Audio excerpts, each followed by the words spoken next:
Aujourd'hui, je vais cloner mon système d'exploitation et les données sur ce nouveau disque M2 NVMe SSD. Il fait 1 Tera et l'ancien, il se trouve sur la tour que vous voyez là et il est là dans le coin. Il fait 500 Go. Donc le but, c'est de doubler ma place parce que je commence à me sentir à l'étroit là-dessus.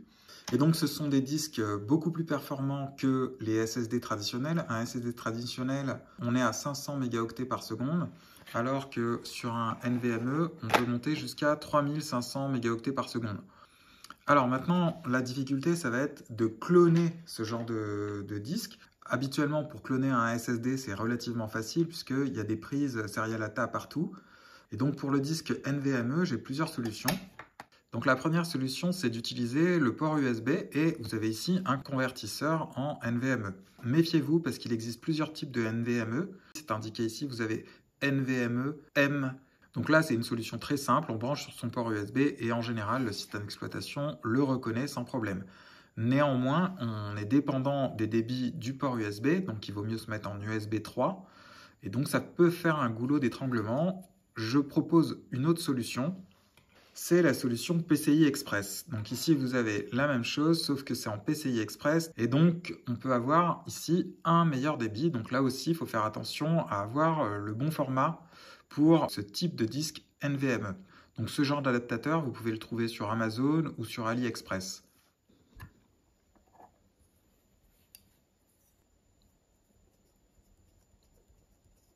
Maintenant, je le mets dans la tour, je démarre mon système et je copie tout ça là-dessus.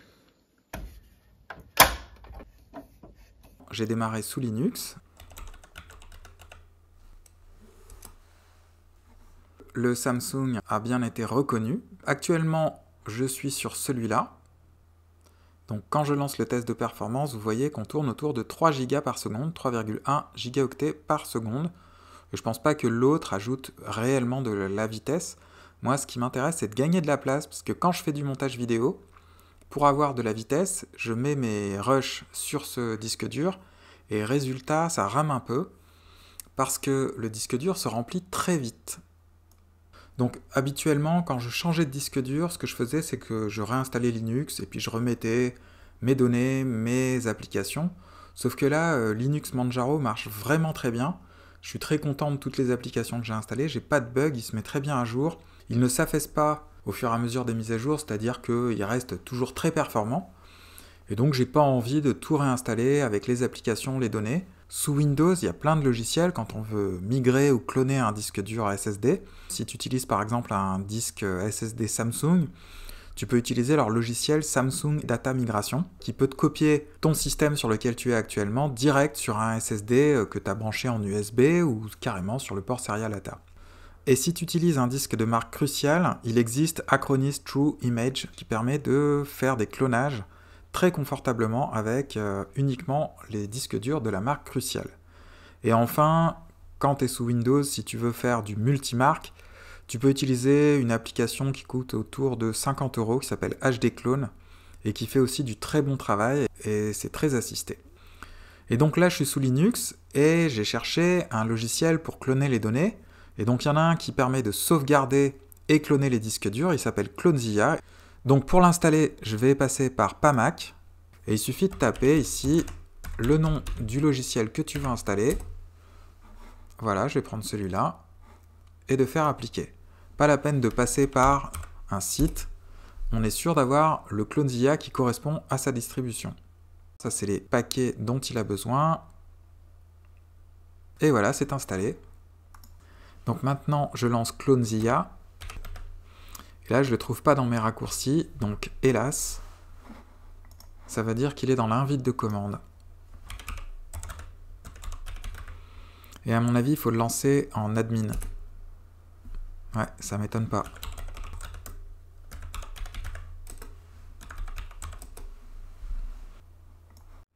Donc, ce qui est cool, c'est qu'il y a un semblant d'interface graphique. Même si je le lance dans l'invite de commande, ça me paraît très simple. Donc on peut faire une image, bon ça c'est plus pour une sauvegarde, donc ça c'est pas mal, mais moi ce qui m'intéresse c'est de cloner ou bien un disque ou une partition comme c'est indiqué. Donc ok, je valide, j'appuie sur Entrée. Donc ici moi je vais prendre le mode débutant, parce que franchement je suis débutant, on va voir comment ça se passe. Donc il me propose de cloner tout le disque entier, c'est exactement ce que je veux faire. Puis je peux aussi cloner juste une partition. Donc moi je veux tous les partitions de boot, etc. Il ne me propose pas dans la source le disque que je veux, c'est-à-dire mon disque actuel. Il me propose juste le disque de destination et c'est pas du tout ce que je veux faire. Je parie que c'est parce que mon disque est en cours d'utilisation et donc il refuse de cloner. Sous Windows, Samsung Data Migration et Acronis True Image arrivent à cloner un disque alors que tu es sous utilisation. Donc ça veut dire que je vais devoir faire une clé USB bootable, installer Clonezilla et essayer de refaire cette opération.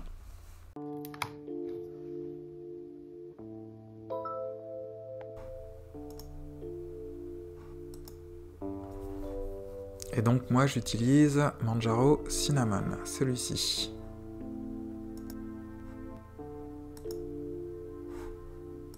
Je vais le télécharger en torrent. Voilà, l'ISO est téléchargé. Donc l'ISO se trouve ici.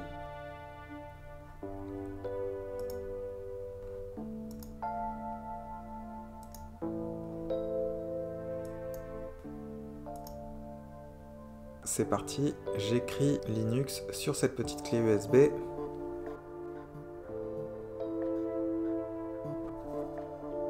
Ma clé USB est prête, donc maintenant je vais booter là-dessus.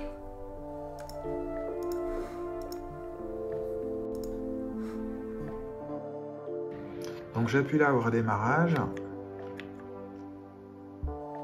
et j'accède au BIOS. Dans le BIOS, je choisis de démarrer sur la clé USB. Voilà, là je vais mettre en français. Ce sera quand même plus confortable pour l'usage du clavier.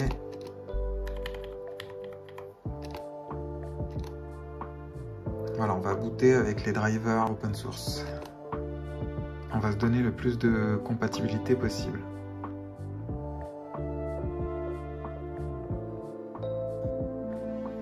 Donc voilà, là la clé démarre.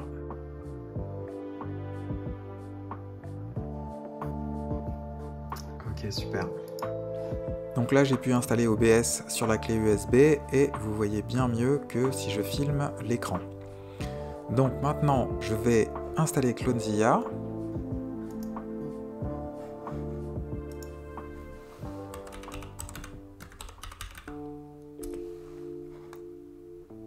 Alors elle est déjà installée. Super cool. Ok. Et c'est parti.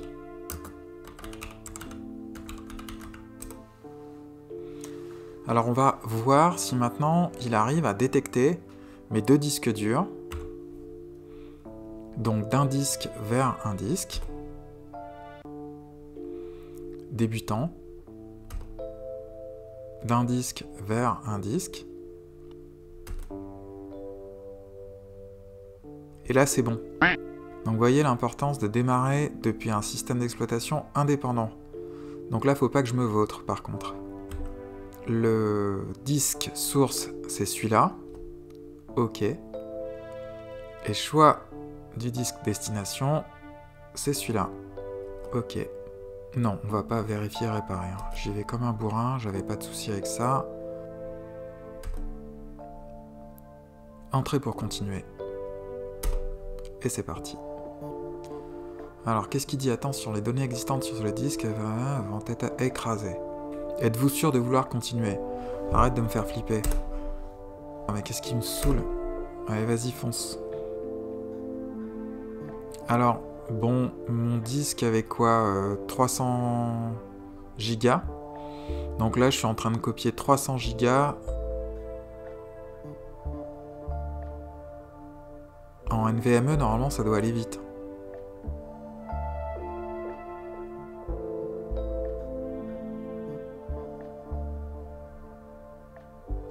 J'ai l'impression que ça va super vite.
le clonage est terminé, j'ai mis en place le nouveau disque NVMe à la place de l'ancien. Et maintenant, la question est, va-t-il démarrer ?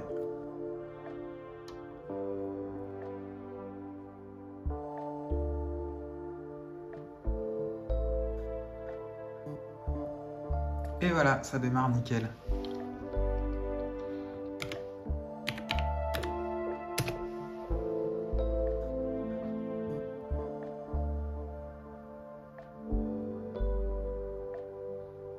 Bon ben voilà qui est parfait, j'ai apparemment retrouvé mon système exactement comme avant, le clonage a bien fonctionné. Maintenant je vais vérifier le disque. Quand je regarde les partitions, je vois que Clonezilla n'a pas utilisé tout l'espace, et c'est bien dommage parce que habituellement un logiciel comme HD Clone développe la partition principale sur l'ensemble de l'espace disponible. Je vais essayer de redimensionner la partition. Je vais utiliser Gparted. Je peux fixer le GPT pour utiliser tout l'espace, donc ça veut dire 1 Tera. Donc ici je vais réparer.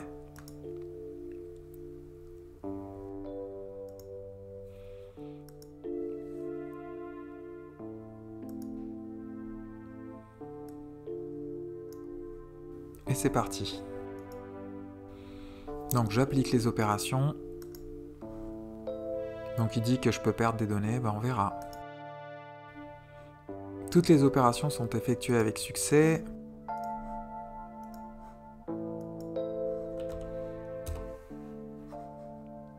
Là on peut voir que toute la partition est désormais disponible. Donc voilà, le clonage du disque est terminé, c'était relativement facile. Donc je résume un petit peu ce que j'ai fait pour faire ce clonage. D'abord, j'ai créé une clé USB bootable sous Linux. En démarrant sur cette clé, j'ai lancé Clonezilla. Puis j'ai utilisé l'assistant copie de disque à disque.